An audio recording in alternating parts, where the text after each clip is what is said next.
Terus dia sapu-sapu, kan ada cermin gede tuh di kamarnya. Nah pas sapu-sapu tuh dia ngerasa di belakang dia kayak ada hawa keberadaan gitu. Nah pas dia lihat kaca, si baju itu ada di belakang dia, berdiri tegak. Kaget, lempar sapu, masuk kamar, kunci.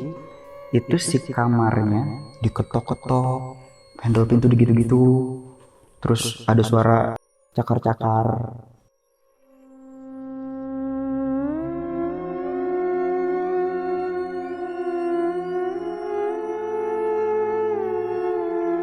Nah Pak Budi tuh mau ngebuktiin sendiri. Pas keluar kamar, emang kedengeran tuh si ibu nanya. Sama kayak gitu bahasanya tuh. Pak, udah sehat, kata.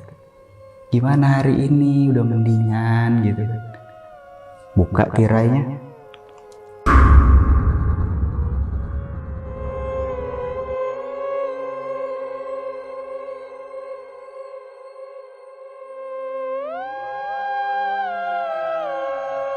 Assalamualaikum warahmatullahi wabarakatuh. Salam sejahtera untuk kita semua, kembali lagi di Lonceng Misteri, masih bersama gue Gilang Aditya. Dan malam ini gue kedatangan nih seseorang yang bakal nyeritain pengalaman horornya ketika dia sedang pergi nih dari Jakarta ke Bandung atau perjalanan pulangnya. Jadi pada saat perjalanan pulang itu dia menaiki travel dan wah gila, ini ceritanya bener-bener kelam banget, bener-bener aneh banget. Dan buat kalian nih yang sekiranya udah pernah dengar cerita ini di kanal Spotify ya, kali ini narasumber gue bakal nyeritain lebih lengkap lagi, lebih detail lagi ceritanya sebenarnya tuh kayak gimana kronologinya ya. Jadi di sebelah gue udah ada Bang Pian dari Terbangun Tengah Malam. Halo. Halo Bang. Halo. Akhirnya podcast juga di Lonceng Misteri. Iya bener. Setelah gue datang ke Bandung, nggak ke Bekasi ini orang gue datengin dah buat ketemu sama Bang Pian ini. Oke Bang, ini cerita kejadiannya tahun berapa Bang? Tahun 2018. 2018. Oke. Belum COVID ya waktu itu? Belum. Oke. Itu lu lagi ngapain? Gue ke Jakarta tuh ada tujuan untuk ini interview di salah satu kementerian gitu. Tadinya gue udah punya tiket pulang pergi kan, pulangnya gue naik kereta, tapi ternyata trafiknya nggak ketebak. Akhirnya gue ketinggalan kereta dan waktu itu kepikiran cuma travel, jadi gue pulang pakai travel. Dan ini di travel lumayan terkenal ya katanya? Lumayan Terkenal. lumayan. Oke. Dan ya udah, kayak tahan dulu nih Bang ya ceritanya nih Bang.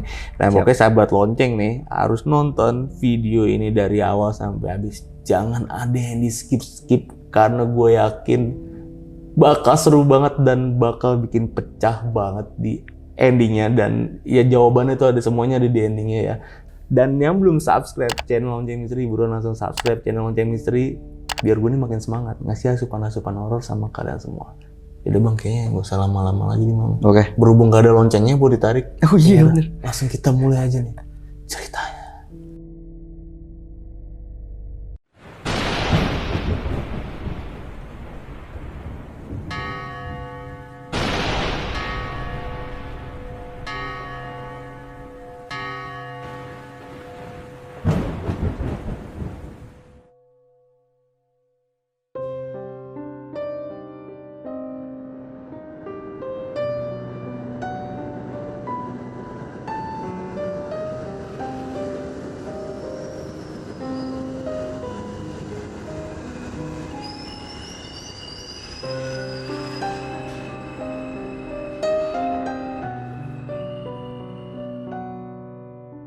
Jadi waktu itu gue emang lagi main ke Jakarta ya. Sebenarnya bukan main sih, itu gue ada tujuan untuk tes tempat kerja baru. Oke. Nah pulangnya gue ketinggalan kereta dan akhirnya gue harus pilih transportasi lain. Yang gue kepikiran waktu itu cuma travel. Ya benar. Nah, pas nyampe tempat travel tuh kosong. Maksudnya gue pikir ini gue kecepatan apa emang kosong gitu ya. Padahal si travel yang gue mau pakai ini tuh udah cukup terkenal gitu ya. Tapi ya udahlah kita tungguin sampai pas berangkat ternyata gue emang sendiri di travel itu. Iya. Gak ada penumpang lain ya? Kagak ada. Ya wes gue duduk depan kan supaya apa ya? Gue tuh kalau nggak nyetir tuh was-was coy. Was-wasnya tuh biasa nyetir gitu. Jadi kalau disetirin sama orang gue nggak bisa tidur. Makanya gue depan biar si supirnya nggak ngantuk. Nah gue ajakin ngobrol sampai abis nih bahan basa-basi. Akhirnya gue tanya, namanya orang hidupnya di konten horor gitu ya, gue tanya, Pak punya cerita horor nggak nih? Gitu. Dia bilang ada sih beberapa, kata dia. Ya udahlah ceritain Pak. Dia ceritain tuh. Jadi si supir travelnya ini namanya Pak Budi. Pak Budi ini nama asli ya. Waktu itu dia sebelum di travel yang Jakarta Bandung Jakarta itu dia travel antar kota, lintas kota. Waktu itu belum ada tol Cipali. Jadi waktu itu dia dari Semarang ke Jakarta. Nah kalau di Semarang itu biasanya dia berangkat malam supaya sampai Jakarta pagi gitu. Nah waktu itu dia dapat satu orderan di hari biasa. Cuman satu penumpang, maksudnya satu alamat yang dia antar waktu itu. Habis itu dia datang ke alamat itu, penjemputan penumpangnya adalah satu bapak, satu ibu, dan anaknya itu ditebak sekitar umur 15 tahunan gitulah. Nah naik mereka, bawaannya cuma koper doang satu biji. Nah jadi abis ngejemput dari pool itu, pasti Pak Budi ini ngejemput dulu sopir cadangan. Karena kan antar kota nih, dan dulu belum ada tol, jadi ya jalannya jauh lah ya. Sebut aja Pak Anto lah. Nah si Pak Anto ini sopir cadangannya. Terus mereka mulai jalan. Nah di Pemalang itu si ibu bilang ke Pak Budi, Pak boleh melipir dulu nggak ke rest area gitu, maksudnya kayak restoran atau apa gitu. Soalnya saya mau pipis nih, kata dia. Terus kita makan dulu, katanya. Nah sebenarnya kalau Pak Budi itu nggak boleh kayak gitu, karena dari travel tuh udah ada rest areanya masing-masing lah gitu. Cuman karena waktu itu cuma satu penumpang, ya udahlah, oke kita melipir gitu. Nah jadi itu restoran di Pemalang, itu ada restoran. Pak Budi dan keluarga itu makan di situ. Pak Budi dan Pak Anto duduk di dekat pintu karena mereka ngerokok kan, supaya sirkulasinya bagus. Terus keluarga itu duduk dekat TV sana. Anaknya ini tuh nangis gitu. Si Pak Budi lihat ya, anaknya nangis. Di sebelahnya itu duduk ibunya. Nah si ibunya ini dia menenangkan anaknya, ngelus-ngelus anaknya gitu. Cuman yang Pak Budi lihat aneh adalah bapaknya yang duduk di seberang mejanya itu cuman dia ngeliat anaknya nangis sama ibunya lagi ngelus-ngelus tuh, bapaknya cuman senyum aja gitu kan. Nah Pak Budi di situ nggak mikir yang aneh-aneh karena kan nggak mau ikut campur urusan keluarga orang lain juga. Iya benar. Singkat cerita makannya beres, lanjut perjalanan, Pak Budi masuk ke travel. Nah anehnya pas Pak Budi masuk buka pintu travel, si bapaknya udah duduk di kursi belakang. Bapaknya si anak tadi, suaminya si ibu itu udah duduk di kursi paling belakang. Di situ Pak Budi masih positive thinking. Oh mungkin tadi bapaknya cabut duluan gitu. Jadi si Pak Budi nggak lihat bapaknya jalan keluar masuk mobil. Pokoknya bapaknya cabut duluan lah. Baru masuk si ibu dan anaknya duduk nyusul gitu. Nah akhirnya mereka lanjut perjalanan. Di perjalanan Pak Budi tuh sesekali kalau nyetir itu dia lihat ke kaca spion yang tengah itu. Nah di kaca spion yang tengah itu ketika dia ngeliat, pasti si bapaknya ini lagi ngeliat ke spion tengah juga. Maksudnya lagi ke arah situ. Jadi mata mereka bertemu. Iya, ketemu mulu ya. Nah ketemu mulu. Setiap ngeliat ke spion belakang, bapaknya itu selalu senyum. Ketika Pak Budi ngeliat, bapaknya senyum aja gitu. Nah sampai di jalan Cirebon itu mungkin jam 12 atau setengah satuan lah. Biasanya di alun-alun itu rame, cuman di hari itu nggak tahu kenapa jalanan tuh sepi gitu ya. Si Pak Anto ini yang duduk di sebelahnya Pak Budi, dia ngambil minum ke belakang, maksudnya gini, dia ngeliat ke belakang kan. Ambil minum terus ngeliat ke depan lagi, terus Pak Budi bilang, Tok, jalanan Cirebon ini tumben sepi ya katanya. Biasanya tuh rame loh di sini. Terus si Pak Anto ini bilang, Pak, kalau ngobrol jangan kenceng-kenceng katanya. Penumpangnya tidur semua katanya. Nah, terus oh iya, Pak Budi tuh sambil jalan nih. Pak Anto bilang penumpangnya tidur semua. Tapi ketika lihat ke kaca spion, bapaknya nggak tidur. Bapaknya nggak tidur. Ya sama seperti tadi gitu. Jadi ketika lihat spion, bapaknya senyum. Lihat spion, bapaknya senyum. Selalu kayak gitu. Singkat cerita mereka sampai sebelum masuk tol Cikampek. Nah di situ sebenarnya itu adalah rest areanya mereka gitu. Jadi mereka harus berhenti di situ. Pak Budi mungkin lapor ke orang travel yang ada di situ, dan sekalian mereka kebetulan masuk situ tuh udah mau sholat subuh, jadi mereka subuhan dulu di situ. Nah, subuhan di situ, ibu dan anaknya keluar, bapaknya diem di dalam travel. Ibu dan anaknya keluar, Pak Budi keluar juga sama Pak Anto. Ketika keluar, bapaknya udah jalan di belakang si ibu dan anaknya ini. Oke. Kapan keluarnya? Kapan keluar mobilnya ya? Kata Pak Budi itu dalam hati gitu kan. Cuman kan Pak Budi ini dengan mindset yang udah keset, oh ini bukan orang gitu.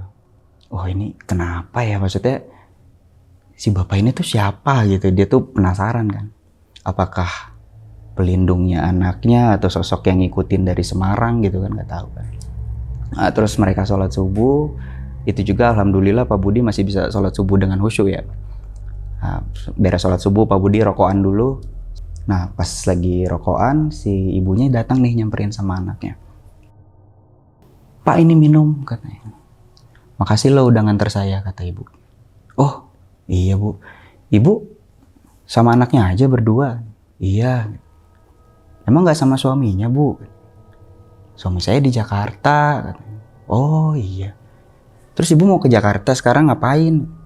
Ya itu mas, suami saya tuh di Jakarta meninggal. Kayak dia bilang gitu. Oh, dari situ udah mulai tercekat lah ya si Pak Budi. Mulai mengait-ngaitkan. Setelah si ibu bilang suami saya meninggal, anaknya langsung nangis kan. Nah ketika anaknya nangis, Pak Budi tuh lihat di depan anaknya si bapak yang tadi tuh bukan duduk setengah jongkok gitu. Jongkok lah ya, dia ngusap-ngusap kepala anaknya. Terus Pak Budi di situ langsung sedih gitu ya. Oh ternyata bapak itu tuh bapaknya gitu, memang bapaknya, tapi udah meninggal gitu. Nah ya udah dari situ udah ya Pak Budi udah tahu itu bukan orang. Kalau Pak Anto kan emang nggak lihat ya dari awal. Lanjut perjalanan, nah sampailah mereka ke rumah yang dituju lah ya. Rumah yang dituju di situ udah banyak orang. Kan pagi tuh ya sampai habis sholat subuh. Udah banyak orang.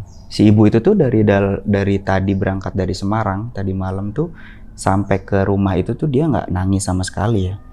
Mungkin juga dia biar anaknya nggak sedih walaupun anaknya tetap nangis gitu ya.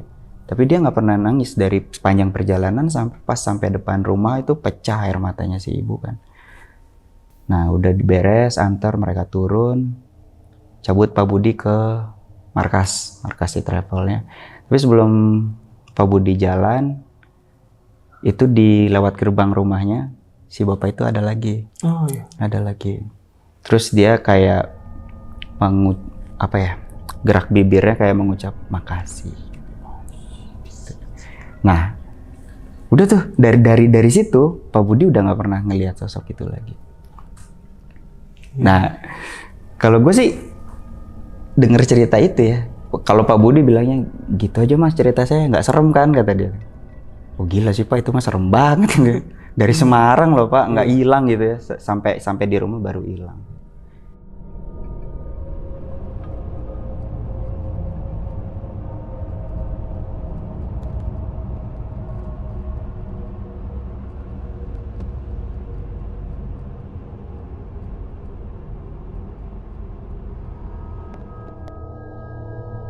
Nah terus abis itu travelnya menuju ke rest area. Ini gua sama Pak Budi ya di travel itu yang tadi cuman berdua. Menuju rest area dan kita istirahat dulu sebentar, Pak Budi lapor.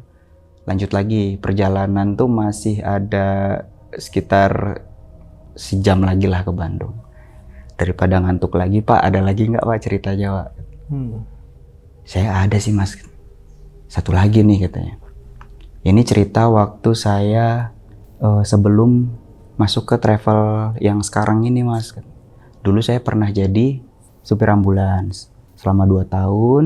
Setelah itu saya diangkat jadi supir direktur si rumah sakit itu. Karena si direktur itu dia udah tua dan butuh supir. Dan kebetulan saya yang dipercaya gitu. Nah si direktur ini dokter yang mungkin umurnya udah di atas 60 kali ya. Di atas 60, punya istri dan kebetulan istrinya juga suster di situ. Dan mereka punya anak namanya Dek Fajar. Pak Budi ini manggilnya cukup dengan bapak, ibu gitu. Jadi udah manggilnya udah nyaman seperti itu. Dan Pak Budi lebih suka kerja ke bapak karena kalau di bapak tuh kerjanya office hour. Jadi masuk pagi pulang malam. Kalau misalnya kelebihan jam kerja dia lembur. Katanya Pak Budi lebih suka kayak gitu daripada jadi supir ambulan yang dipanggilnya yang suka tiba-tiba nggak tahu waktu gitu lah ya kan. Kalau supir ambulan harus selalu siap. Nah, trafiknya Pak Budi itu kalau misalnya kerja, dia pagi dari rumahnya ke rumah si bapak pakai sepeda, pagi banget habis sholat subuh, terus nganter bapak dan ibu dan Dek Fajar.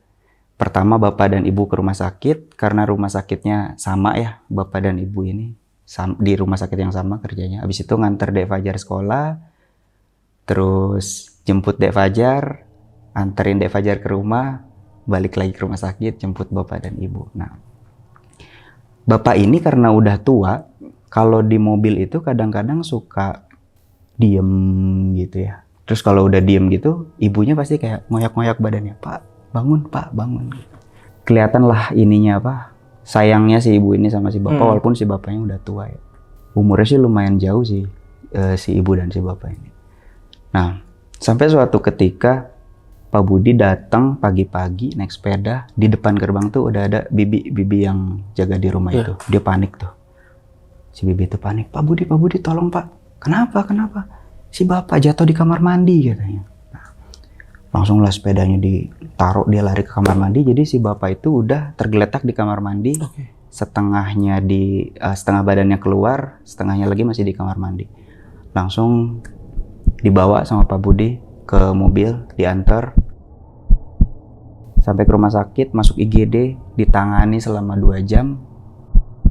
Akhirnya si bapak meninggal.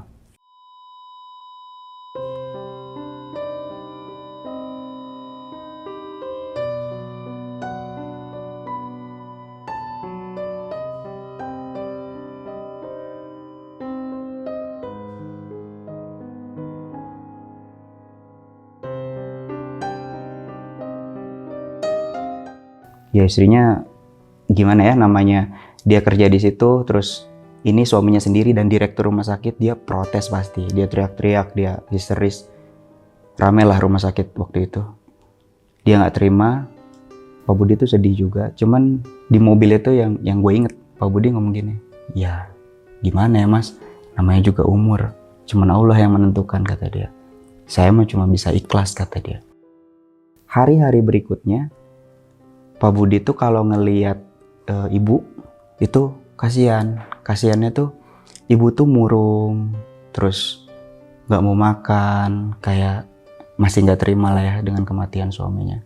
Dan si Dek Fajar ini suka cerita, ibu tuh sekarang jadi nggak pernah ngajak ngobrol, terus kalau pulang kerja pasti langsung masuk kamar sedih gitu.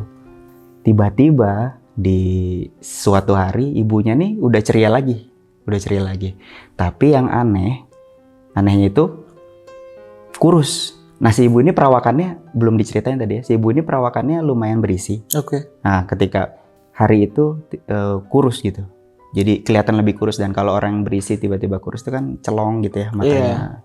Terus kayak kulitnya juga kayak bergelambir gitu. Kelihatan lah kurus, dari orang yang besar ke kurus itu kelihatan. Tapi yang lebih anehnya lagi, dia tuh wangi banget. Jadi kayak satu parfum nih umpamanya kayak disiramin ke badan gitu. Pak Budi tuh kalau nganter si ibu ini suka menusuk banget gitu si bau parfumnya tuh ke hidung gitu. Malamnya pas sudah kegiatan Pak Budi antar jemput ibu dan anaknya, kan ibu tetap kerja di rumah sakit gitu ya. Malamnya ada kejadian dari si Mbok. Ini Pak Budi taunya pagi-pagi. Mbok cerita, malam ada kejadian Pak. Kejadian apa Mbok? Jadi si Mbok itu malam pengen ke kamar mandi. Denahnya tuh kalau kamar Mbok itu langsung dapur dan ada kamar mandi, dan ke ruang tengah itu dibatasi oleh tirai. Jadi kalau orang zaman dulu katanya di daerah situ dapur tuh pantang kelihatan sama orang. Beres dari kamar mandi tuh si Mbok tuh denger kayak suara ibu ngobrol. Mbok kan penasaran tuh. si ibu ngobrol sama siapa ya, sama Dek Fajar gitu. Tapi Dek Fajar pasti udah tidur jam segini, malam tuh jam 11, jam 12-an. Diintip sama si ibu, tirai dibuka, si ibu lagi ngobrol sama bajunya suaminya. Jadi bajunya tuh ditilep, tapi dia sambil ngobrol gitu, kayak misalnya, gimana papa, kabarnya hari ini, sehatan, katanya. Papa udah membaik nggak, katanya gitu kan. Ya si ibu merinding kan, takut dia. Masuk kamar langsung kunci.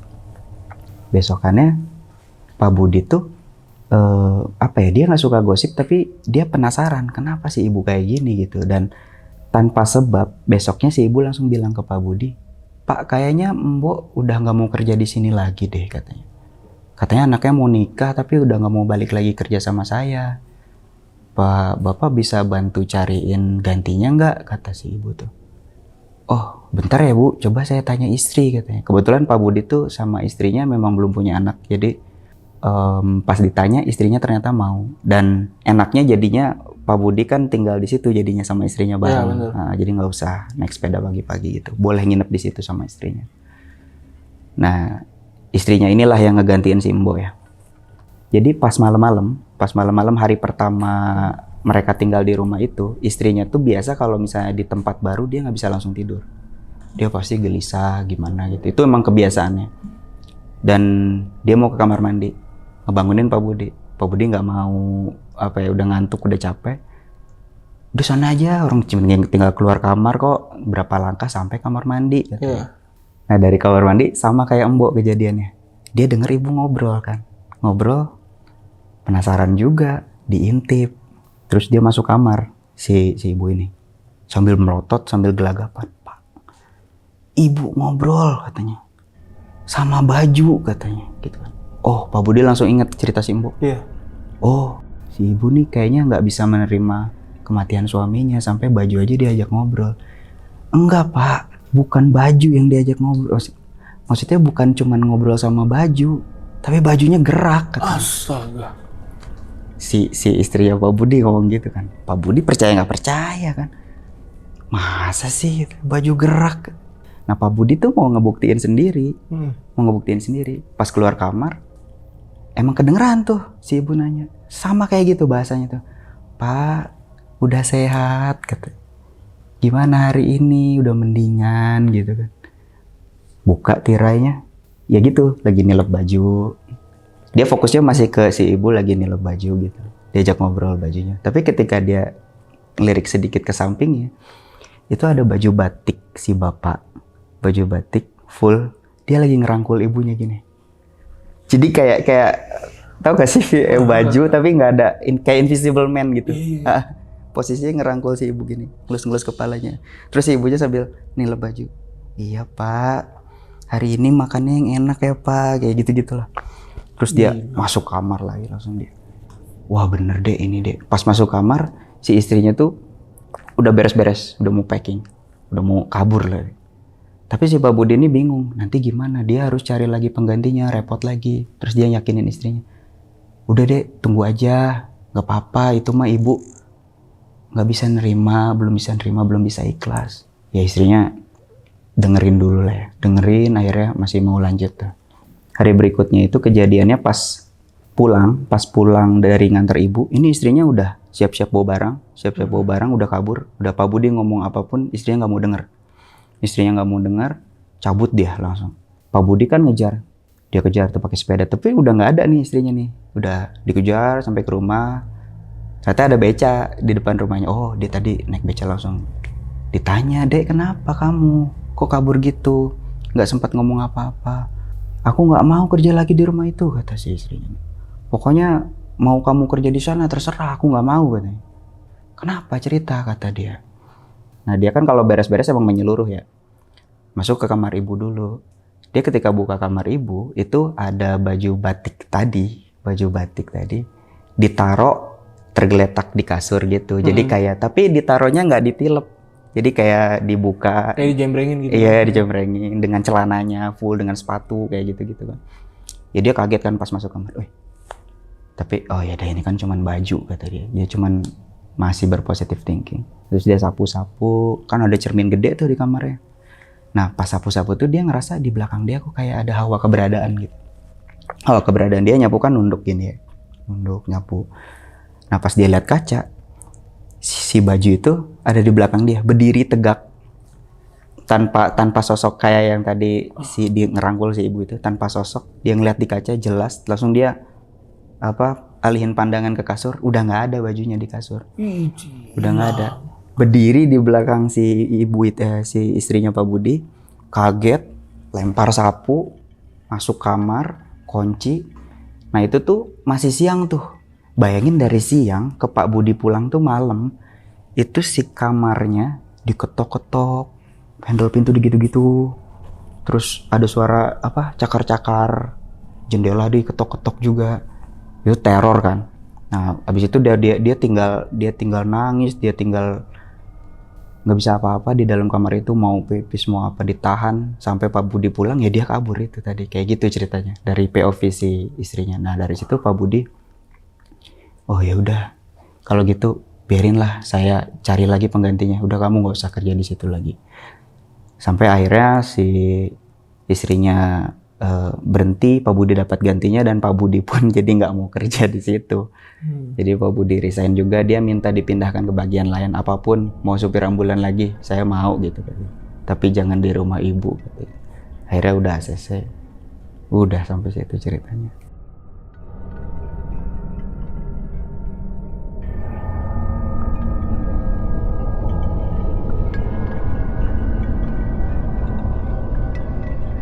Udah sampai situ ceritanya, dan gak lama kami sampai Bandung kan. Sampai Bandung, turun, gue tanya Pak Budi, Pak boleh minta kontak? Buat apa? Siapa tahu gue butuh supir travel gitu yang bisa di calling lah ya. Barangkali nanti kalau saya butuh saya bisa kontak Bapak gitu kan. Oh boleh dia kasih. Nah terus emang bener nih, kantor gue beberapa hari kemudian tuh emang kayak mau main gitulah, kayak outbound gitu, butuh buat supir buat outbound. Gue bingung kan, wah Pak Budi nih, siapa tahu dia ada kontak supir yang lain atau travel yang bisa di charter lah gitu ya, di luar si agensi itu. Gue telepon tuh nomornya, halo Pak, ini saya waktu itu naik travel berdua sama Bapak dari Jakarta gitu. Yang ngerti suara cewek, iya Mas, ini nomornya Pak Budi kan Bu? Saya istrinya Mas, katanya. Oh iya Pak Budinya ada Bu. Loh, suami saya udah meninggal Mas, dari 2 bulan yang lalu.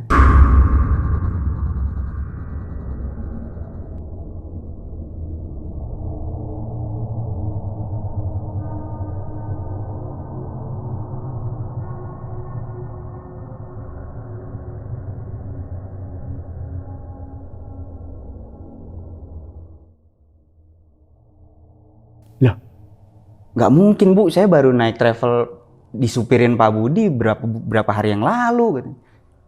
Lah bener Mas, ini nomornya emang saya pakai sekarang katanya. Ya gue bingung juga, ya udahlah gue tutup aja udah. Jadi gue dari Jakarta ke Bandung, ya gue nggak tahu ya itu ya, Allahu alam ya, maksudnya mungkin sebenarnya ada supirnya, cuman yang gue lihat Pak Budi atau gimana gitu. Gila. Jadi aneh sih. Tapi gue dapet cerita horor dari nggak tahu dari apa itu. Sungguh ending cerita yang membagongkan. Gila. Dia bilang 2 bulan lalu udah meninggal. Iya. Dan itu paling jaraknya mingguan lah. Pas gue butuh travel itu. Gue merinding lu. Kaki gue. Gila. Terus ibunya ngomongnya dengan nada biasa aja ya? Iya biasa aja. Emang ya mungkin doi ikhlas kali dia. Astaga. Oke Bang, ini dari cerita lu gila, gak nyangka banget gue endingnya bakal begini. Nah, gue mau nanya nih. Ini lu, tadi lu di awal bilang ini nama asli kan? Nama asli. Dan ternyata bener, istrinya ngangkat ini Pak Budi. Iya ini nomor Pak Budi, cuma saya istrinya gitu. Iya.